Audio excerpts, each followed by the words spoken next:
Okay, good morning, everyone. Hopefully everyone can hear me. My name is Jerry Bogaz. I'm with the New York Metropolitan Transportation Council, and I'd like to welcome you all to this special meeting of the Multi-State Freight Working Group. Today's meeting it will be focused on a presentation on the regional freight land use study and preliminary findings in that effort. Everyone will be muted for this session, and we'll be doing questions and answers in the chat pod. There is also time in the agenda for a discussion of the preliminary study results, and we may do that through electronic hand raising, but we'll see how that goes when we get to that part of the agenda. So as you can see from what's on the screen, the Regional Freight Land Use Study was funded through NIMTIC, and it's been undertaken to assess the current mix of land uses related to goods movement in the multi-state New York City metropolitan region. So that includes Connecticut, southwestern Connecticut, to our north in New York State, northern New Jersey, and eastern Pennsylvania. Interestingly, the study was conceived before the pandemic, and it's probably become more important due to the pandemic because of the influences the pandemic has had on changing business models in terms of product movement and delivery. So the study has assessed the impacts of land uses on land uses rather of changing business models among retailers and shippers as they develop, adapt, and deploy new technologies. So part of the pressure is technological. Part of it is also social / public health, and certainly the economic aspects of this are very important also.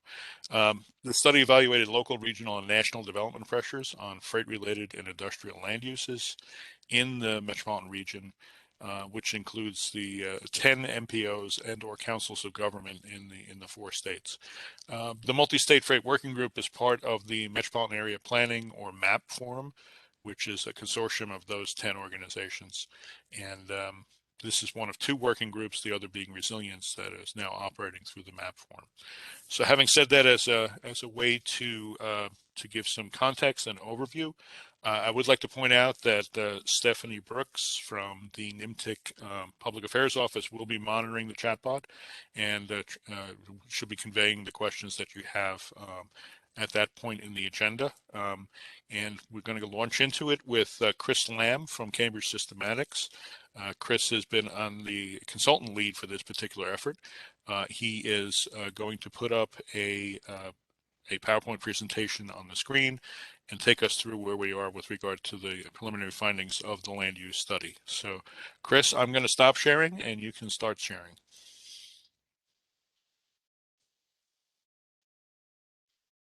All right. Thank you very much, Jerry, and thank you, everyone, for attending and demonstrating interest in this topic. So as Jerry mentioned, we'll be providing an overview of the study's goals, objectives, and findings. We are kind of in late stage of the study. The purpose of the study is to identify and describe freight. Hey, Chris, you're dropping out, Chris. Chris, you're dropping out, actually. To examine macroeconomic and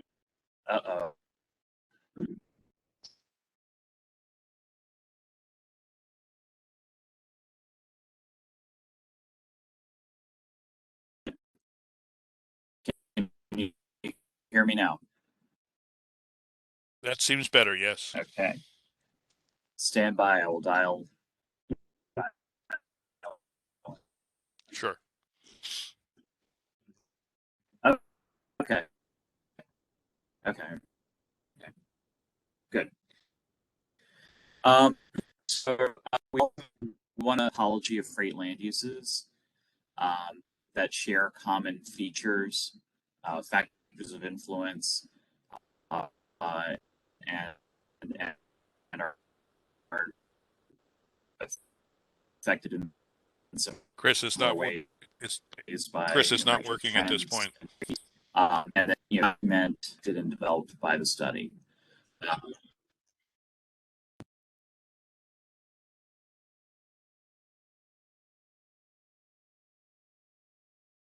Chris, can you try calling in? as well as, yes, that's good. Okay. So he's just indicated that he'll dial in by phone. Apologies, it wouldn't be a webinar without some technical issues. Fortunately, this is at the beginning, so we can overcome them and get through the presentation.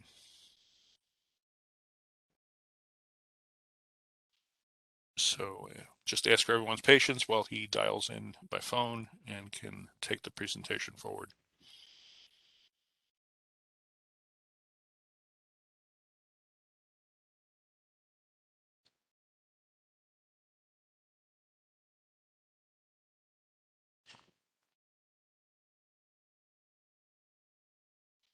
So I believe where he was, we didn't hear much of this slide, but you can see the objectives of the study on the screen as we're waiting for him to come in. Identifying and describing the freight land use clusters throughout the region, macroeconomic and global logistics trends, and localized factors and costs that influence site selection decisions. And the topology that Chris was talking about when he broke up is once this information has been taken together, what typology of freight land uses suggest themselves, and what even is freight land use? It's an interesting term, and it does cover a lot of different types of land use. There'll also be documentation of this and a good deal of geodata that we'll be saving and posting for use by the map forum members and anyone else who needs to use it. Thank you, Jerry. I'm back Great. now. Can okay. you hear me? So yes, much better. Thank you, Chris. All right, great. Sorry about that technical difficulty, and thanks for standing by. So yeah, as we were mentioning, so the study is analyzing data, performing research, and producing analysis findings as well as geodata.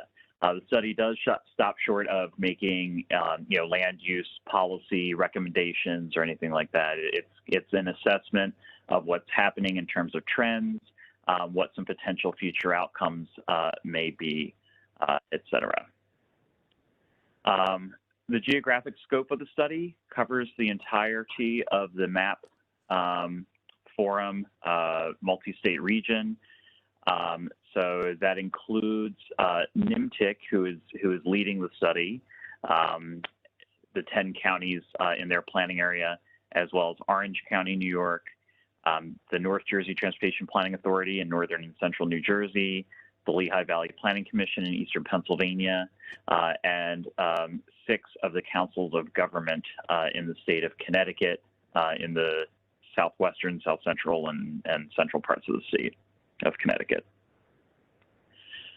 The study is led by NMTIC, and Jerry and Yev Galensky are the project managers from NMTIC, and a consultant team consisting of Cambridge Systematics, which has experience and expertise in planning, particularly related freight planning and scenario planning.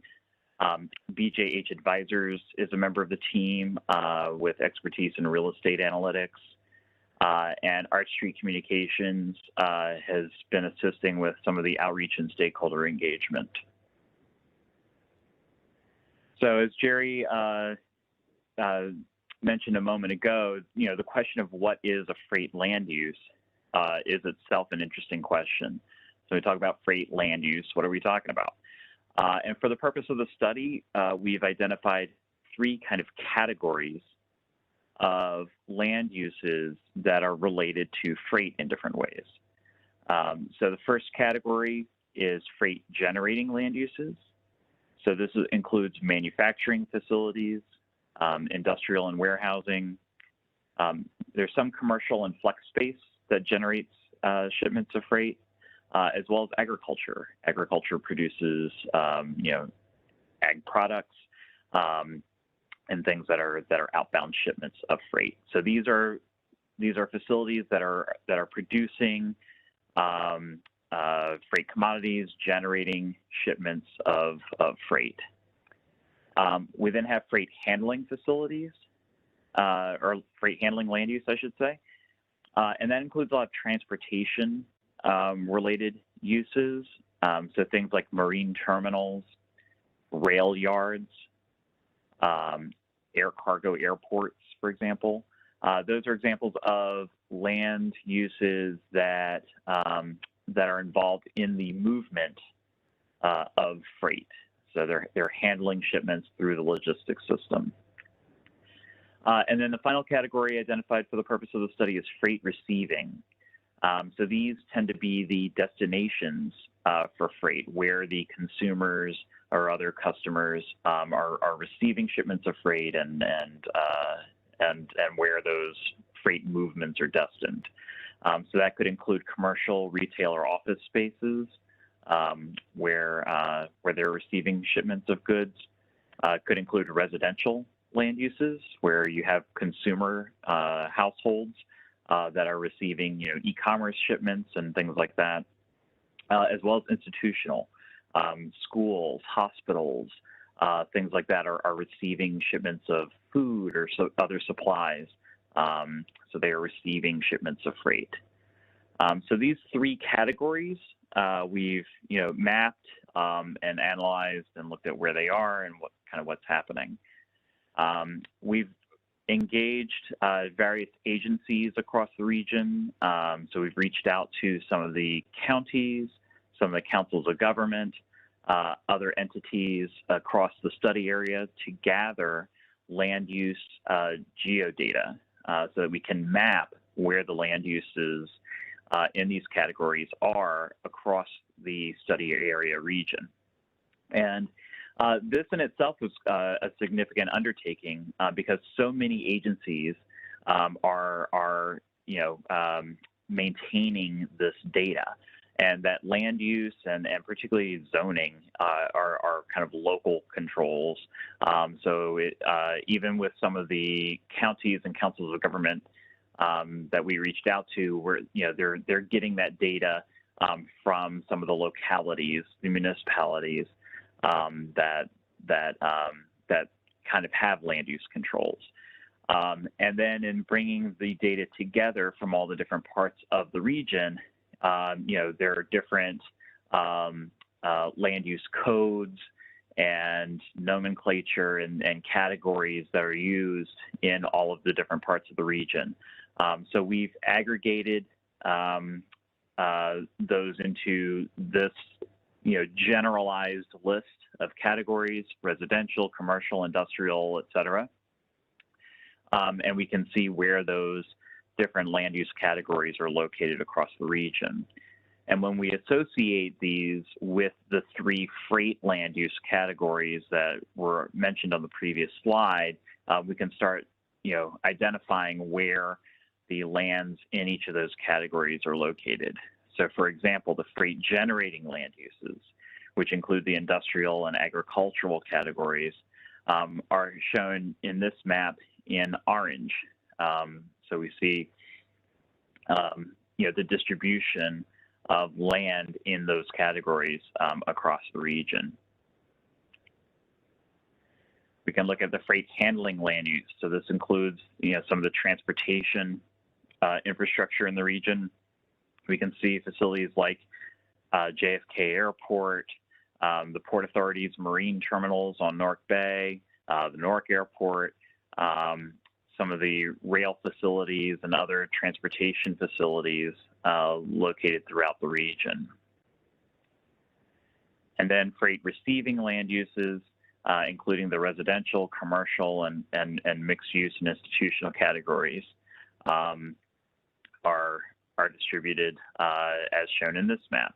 And certainly we can see more widespread coverage when we're looking at the land that's used, particularly for residential purposes.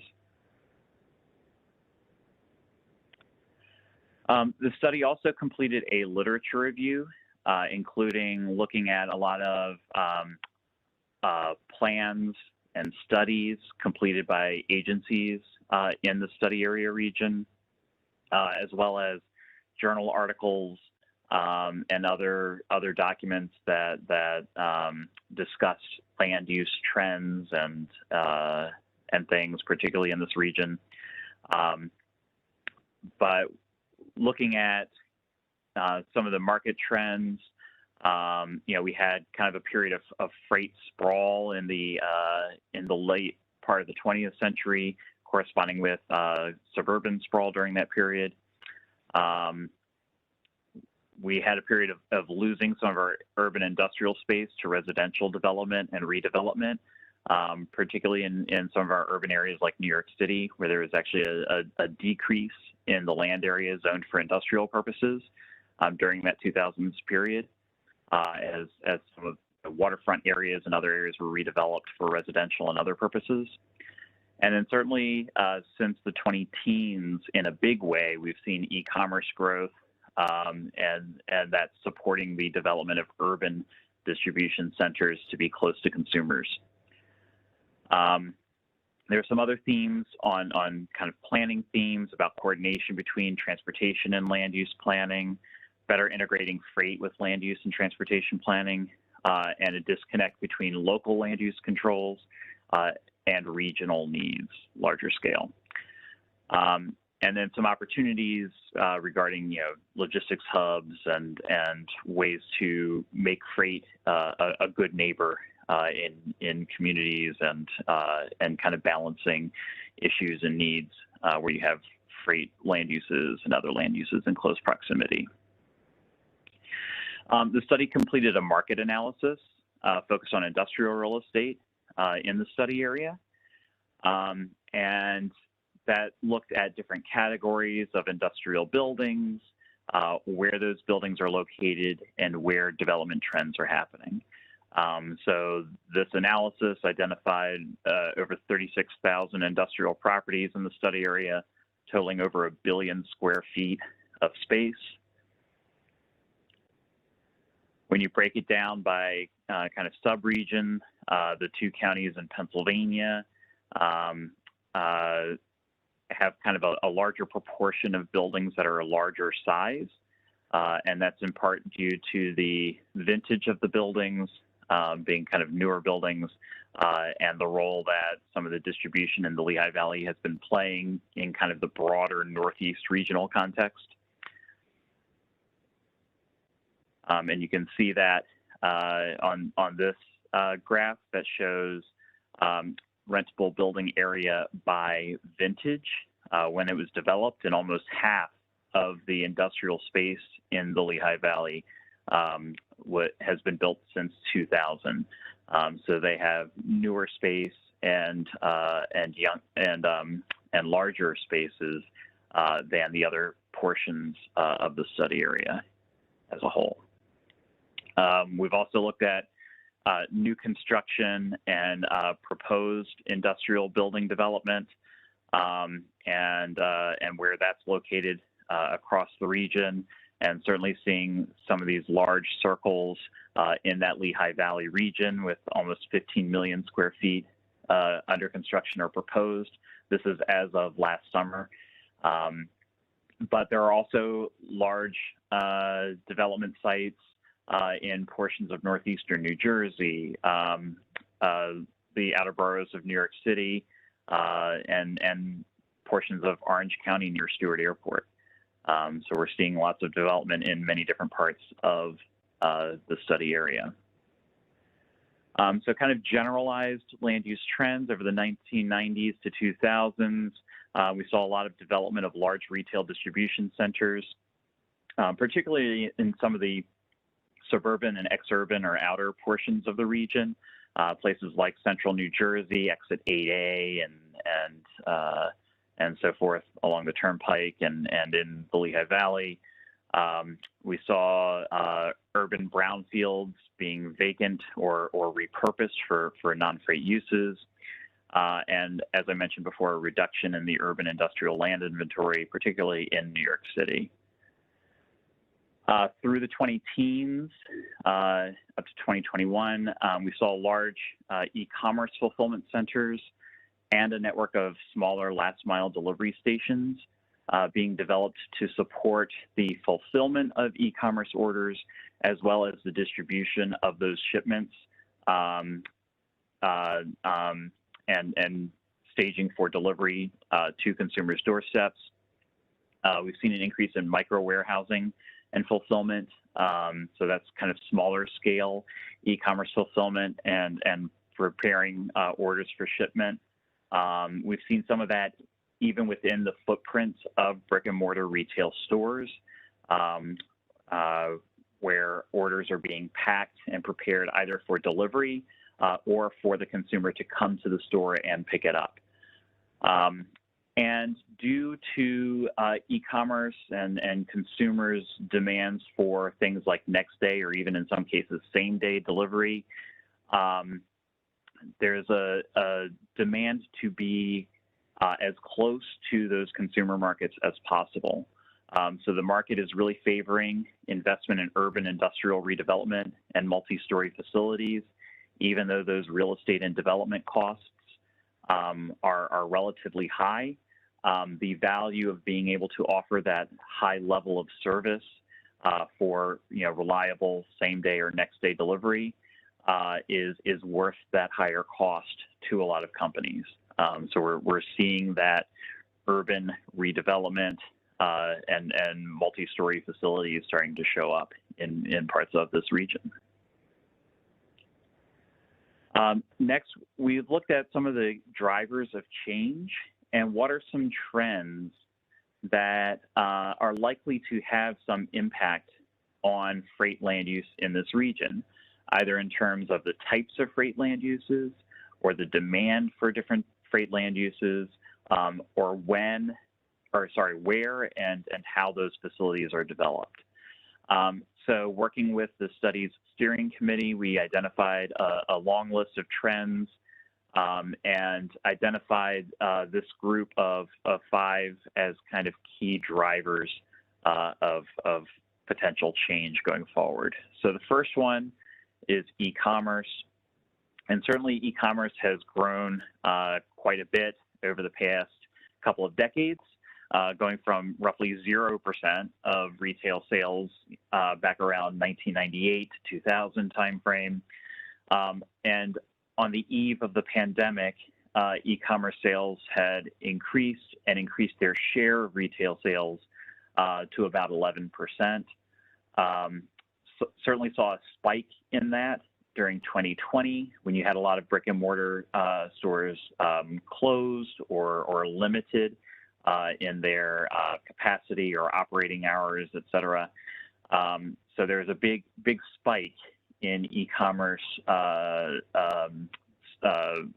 spending and share of retail.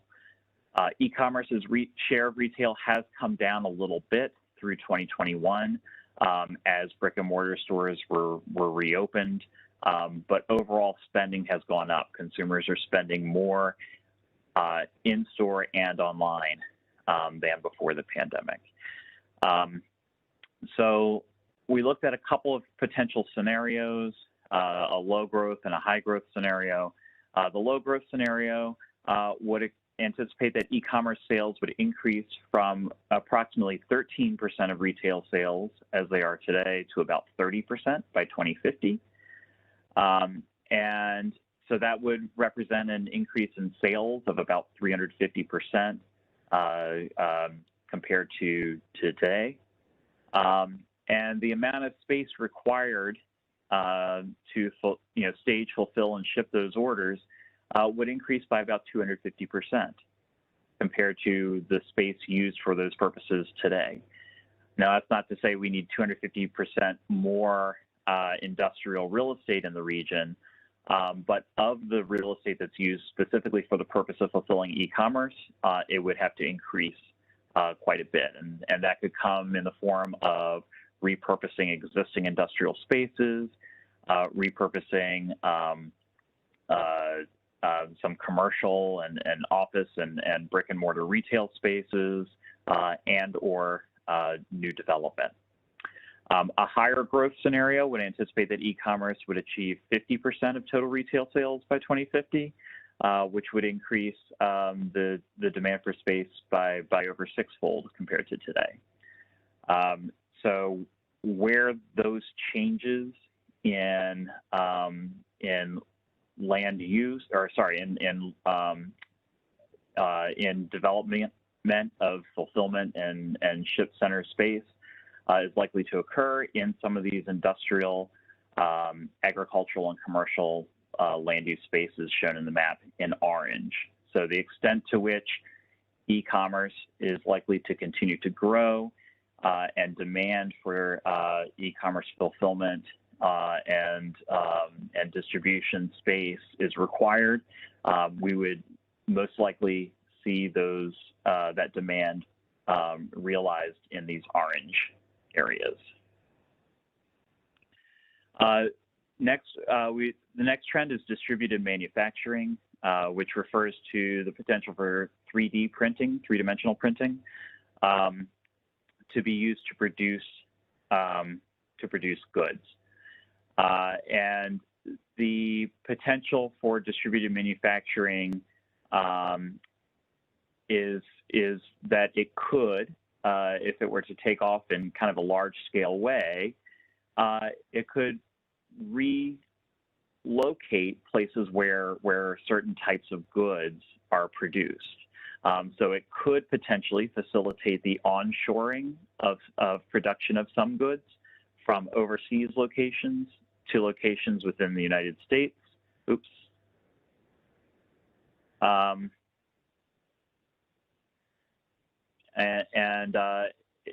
It could also facilitate the development of a cottage industry of quote unquote make at home parts and goods.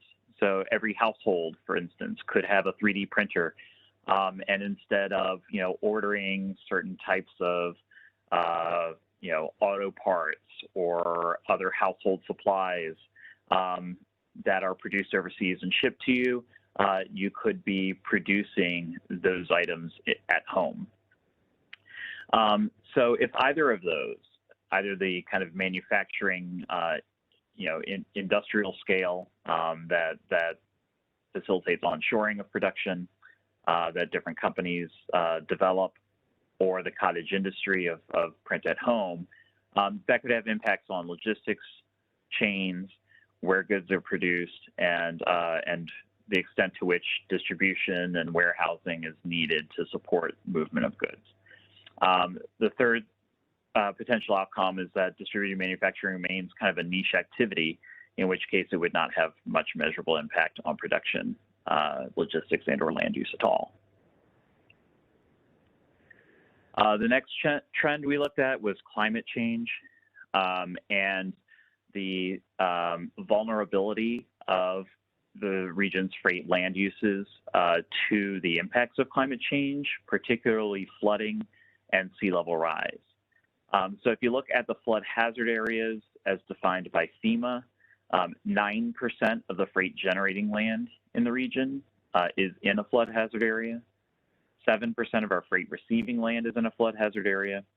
And then if you look at sea level rise, if we have a 1 foot rise in seas by 2050, a relatively small proportion, 0.2% of freight generating lands or 1% of freight receiving lands could be inundated by those rising seas by 2050. If we had a rise of 5 feet, then anywhere from 1.2 to 3% of our freight land use in the region could be impacted by that. And so what does that mean in terms of future land use trends? Well, we could have a response of hardening or defending some of our vulnerable freight land uses, either through development of levees or other hardening infrastructure to defend, or we could see a retreat of some of these facilities that are in flood-prone or low-lying coastal areas, relocate to other areas that are less vulnerable. And that could spur some development in some of those, higher, drier areas.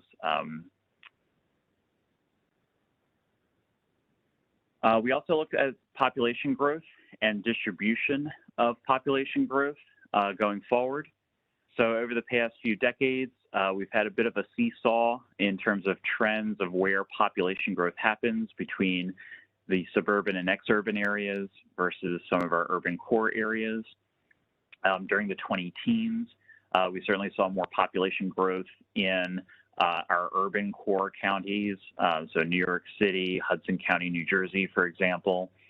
But census estimates, since the 2020 census are suggesting that there's been a decrease in our urban and inner suburban counties and more growth in the outer suburban and exurban areas and rural areas. So, that certainly suggests that there's been an impact of the pandemic on population growth over the past year or two. Question being, does that persist? Does that trend kind of reverse back to the pre-pandemic trend of more growth in the urban areas? And certainly where population is located impacts freight land use, because as I mentioned, particularly when it comes to e-commerce and that high level of service for same day and next day delivery, you want to be close to where the people are. So more centralized population growth would continue that trend of more urban infill development for fulfillment centers and ship centers. And the market forces would support that to be close to that population. If you have more growth in the suburban and rural areas, you might have more development in those areas to serve population there. A third potential outcome is that there's little to no population growth in our region compared to the rest of the country. And there may be demand for facilities simply to facilitate the movement of goods through our international trade gateways to population centers in other parts of the country. The last trend we looked at is clean freight, meaning the transition of heavy duty trucks primarily to alternative fuels and to electric charging. So NMTIC recently completed a clean freight corridors study that looked at the viability of different alternative fuels and electric charging for heavy duty vehicle applications for freight, and recommended some corridors and some other implementation recommendations to help facilitate the development of alternative fuel and electric charging capacity in these corridors. So looking at potential outcomes, one potential outcome is that there's very little transition to electric or alternative fuels, in which case, that's kind of business as usual. There's relatively low impact on freight land use. There could alternatively be robust growth in electric or other alternative fuel vehicles, in which case that fueling and charging capacity needs to be developed. And that could happen at existing truck stops, service plazas, and fueling stations, where in addition to diesel or instead of diesel, you could have electric charging or other alternative fuels. But it also may spur development of new facilities for charging or alternative fueling, and those would most likely want to be at or adjacent to major terminals and hubs of freight activity, and or on commercial properties located along major interstate corridors and interchanges. Okay, so looking at the different types of freight land use we have in the region and some of these trends that are either now or could potentially in the future shape freight land use in the region, we identified a freight land use topology, and that's a categorization of our freight land uses based on similar attributes, trends, etc. So we've identified these categories and subcategories and are showing them on what's known as the urban to rural transect. And if you're an urban planner, you've seen that top half of the graphic in a lot of publications and books over the years. But the urban to rural transect, again, at the top there shows the the gradient from the natural or uninhabited by humans zone through a rural, low-density zone, suburban zone, up through urban core, where you have high density and intensity of development. So we've shown in the bottom half of the graphic where some of our freight land use categories and these subcategories are kind of arrayed on that urban to rural transect. So we have large greenfield distribution centers being developed in the rural and suburban areas, down to near the bottom, these legacy industrial and manufacturing clusters that tend to be more in some of our urban zones, and so forth. And the next slide, I'll give a little bit more description on what these subcategories are. So we have our freight handling centers, which again are our freight handling land uses that we mentioned at the top of the presentation. So seaports, cargo airports, carload and intermodal rail terminals, et cetera. And then at the bottom are freight receiving land uses, residential communities, commercial, office, institutional, et cetera. And those, the freight handling and the freight receiving, exist in rural areas, suburban areas, and urban areas. We've given a little bit more distinction in our freight generating land use category with some different types of freight generating land uses. So we have that large greenfield distribution centers, which are concentrations of new state-of-the-art distribution centers, typically large buildings. You can see that photograph on the right side there, that are being developed typically in our suburban areas and rural fringe. We have modernizing distribution clusters, which are concentrations of warehousing and distribution and industrial buildings that were developed decades ago, but are seeing some redevelopment or reinvestment and modernizing some of these buildings or redeveloping some of these buildings with modern buildings that include multi-story in some cases, advanced technologies, et cetera. And we're seeing some of that in our urban areas and some of our suburban areas, in some of our industrial clusters there. We have agricultural areas, primarily in the rural zones, where agriculture is generating shipments of freight. We have legacy industrial and manufacturing clusters where, unlike the modernizing clusters, the legacy is typically not seeing as much of that redevelopment and reinvestment activity. So we have older, smaller warehouses with some limitations on loading space and expansion potential. We also have endangered freight land use areas. So these may be industrial neighborhoods or clusters, particularly in urban areas, where you may see some development or redevelopment pressures to other types of uses like residential or commercial. And so those freight uses may be endangered in those areas.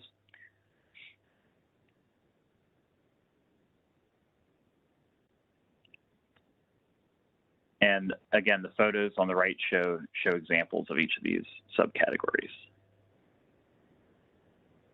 Okay, so what are we doing now that we've developed these kind of preliminary findings? We have started a virtual focus group and identified a group of technical advisors who represent industrial real estate, planning and local land use, and the freight community as well. So relevant stakeholders to serve as technical advisors. And we're engaging them through a virtual focus group to have them review some of these findings, some of the analysis findings, and to get feedback from their unique perspectives on those trends and scenarios and on the typology. So we're doing that through an online virtual focus group that has been open for a few weeks, where we're presenting this information and prompting some feedback as well as discussion between the different technical advisors on these trends and findings. So as we near wrapping up the study, we want to conclude that virtual focus group, review the feedback that we're getting from these technical advisors, and review our findings accordingly, completing that scenario analysis and freight land use topology with that input. And then we also want to transfer the geodata that's been developed for this study, all the mapping and so forth, to be incorporated into the freight data portal that NIMTIC and its members have been developing. So that will take us to the conclusion of the study this summer. And I want to thank you guys for your time and attention. And certainly we can take questions with the remaining time that we have left. And then Yev Galinsky, who's NIMTIC's project manager, his email address is included on this slide for any desired follow-up after today's meeting.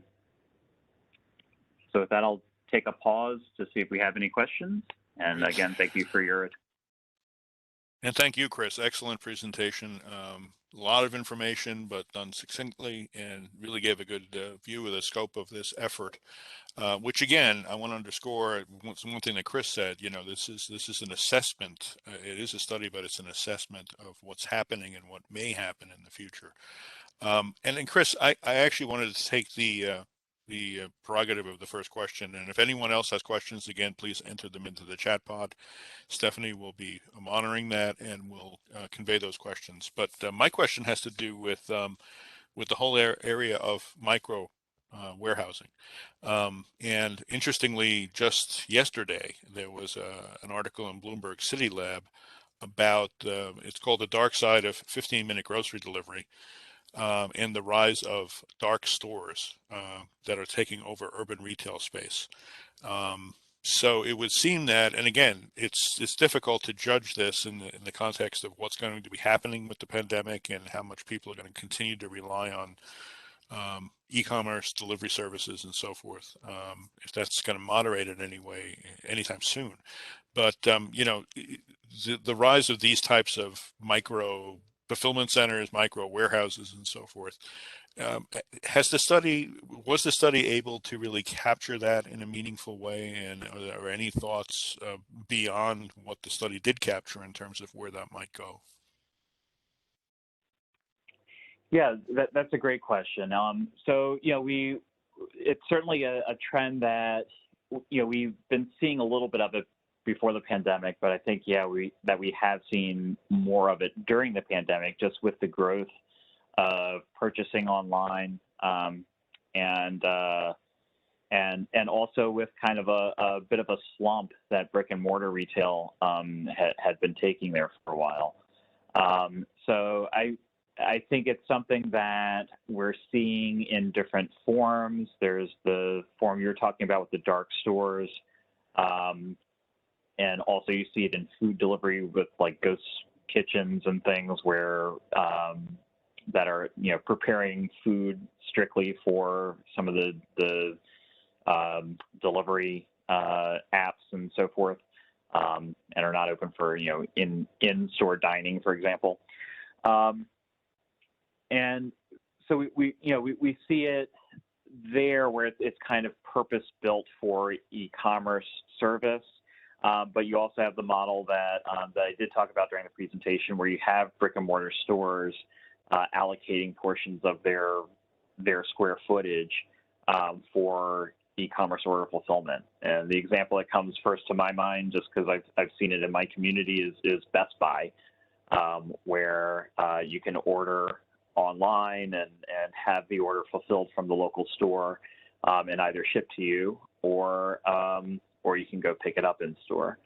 So I think there's a couple of different models for how that's working. We've certainly seen growth in it in recent years, and there are certainly any number of questions to determine what the long-term picture for that looks like. whether we see lots more of it or it's showing up in different ways or what have you. Does it bear any relationship, Chris? I mean, you may not know the answer to this question, but in going through the the real estate information, does it bear any relationship to the fact that the pandemic has forced some businesses out of business? There are additional storefronts and spaces available, and they're being filled through these means. Yes, that's exactly that is true. So we've had some stores, brick and mortar stores, vacate their spaces in different communities, and that retail space is available and is being used for these among other purposes. And so we're seeing it in kind of small store footprints in some of our commercial districts. We're seeing it in some former big box stores or being acquired by some of the larger e-commerce retailers, and kind of in that 50 to 100 square foot, 100,000 square foot footprint. So yes, I think it's directly related to the availability of the storefront space and kind of where some of that shopping demand has shifted to electronic forms. Great, thank you. Stephanie, over to you. Anything in the chat pod? We do have a couple just comments in the chat, and then I believe we also have a raised hand. I'll address the chat first. Just a couple of comments just to build on what you've been talking about. The first is that fulfillment from brick and mortar stores has also increased, accelerating the merger of retail and industrial space for used for deliveries to consumers. And then the second comment is that dark stores and ghost kitchens also have implications for curb management and street level activity. I didn't know if you wanted to respond to that or just note these comments that have come in. And then we have, I believe, a raised hand from Jay Perlman. I'm not sure if this person wants to that's Jeff Perlman, actually, from NJTPA. Jeff? Good morning. I want to stick with micro warehousing for a bit, then I have a question on data. Hey, Chris. So I think this conversation over micro warehousing is really interesting. And one thing I was thinking about, when we refer to land uses, local planners typically see that when they look at their zoning codes of what's permitted land uses. You'll see retail and office and so forth. And so micro warehousing or some warehousing tends to be seen as a separate use. And if you're seeing micro warehousing, I wonder if the study, and Chris, certainly this is an interesting thing because of the potential growth of this, whether or not you will sort of discuss sort of the current local regulatory environment around that, right? So whether at what point is it an accessory use to retail, like if you go to a grocery store or a Macy's, there's like lockers where you can go get your orders. That's still retail? What is that, right? So I think there needs to be some discussion, if you can, if it's scoped, to discuss about sort of the land use implications of micro warehousing, not just from a physical environment, but also from a legal and regulatory environment, and any sort of thoughts about how to these areas want to be really close to customers and where they live. Retail also wants the same thing, and whether or not to discuss through the potential for allowing for, recommending guidance for municipalities to allow for some percentage or to accept it as an accessory use with some regulations. It can't be on the street. It's at the back of the building. That could be a real way to get around and get some guidance for local governments to accept it and accommodate this demand as it grows. This is, I guess, a question and a recommendation. No, I think that's a good point, Jeff. And the study isn't really getting into kind of land use regulatory recommendations or model ordinances or anything like that. But I think what you bring up is a really interesting and important point, that when we talk about trends like this, that there are these kinds of implications or considerations and kind of how are these types of facilities received, either as retail or warehousing. Where do you draw the line between those two? So yeah, I mean, I think it's an important issue. I think where we're seeing these things primarily is in retail spaces. So I think we've been discussing it as this is something that's happening in some of your commercial retail space.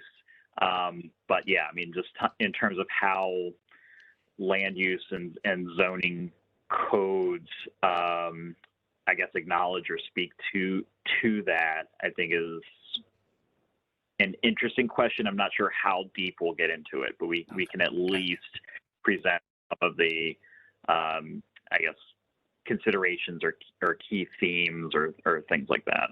Yeah, and certainly is something that needs to be followed up on, but introduce the issue in the study. The other question I have is on yeah, thanks, Chris. Sorry, I don't want to take up too much more time.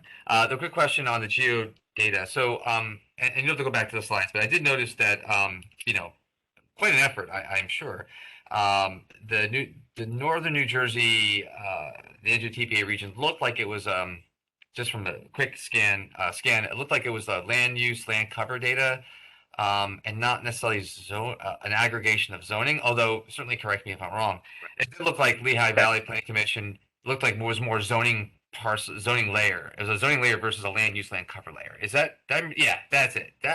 Is that right? Did I just sort of guess that correctly? Or tell me how you aggregated if you had to. So yeah, so we requested land use data from each of the jurisdictions, and in a couple of them we did get zoning. I'm not sure about the Lehigh Valley. I'd have to look into that. But I know for New Jersey it was I think it was the DEP's land use land cover data. But again, I'd follow up on that too. But yeah, for each of these, we did ask for land use data. So did you get, all right, so I'm just, if you got land use data that's like, like a GIS layer of various land uses, that would be really, if you have it for all 13 counties of NJTBA region, those layers, I think NJTBA would be very interested in, getting those layers, both the layers you received, and then also the if you did any aggregation or stitching together the various layers from different counties, that would be really, I think, very helpful. Okay. So Jeff, on that point, just want to raise the data that's coming out of this, which is significant. Yeah. We are looking at ways to house that data in a way that everyone can have access to it, and that would potentially be through the MapForum hub. Or at least a link from the MapForum hub to the place where it lives, So no question that, and Chris can even, if he could just talk a little bit about some of the data that will be available from this, that it's available to the MapForum partners, and then ultimately to anyone who wants to use it. But that's certainly a deliverable in this study. Chris, what do you see in terms of the land use data coming out of this effort? Yeah, so the land use data, again, it was gathered from all of the source agencies. So some places we got it at the county level, some places at sub-county level. It was what was available when we reached out to each of these agencies. So, and then we brought it together into a map, basically. And each of the source databases, we used a little bit of discretion in terms of linking the different land use categories in those data sets with these the categories you see in the map: residential, commercial, et cetera. So there were some areas where we had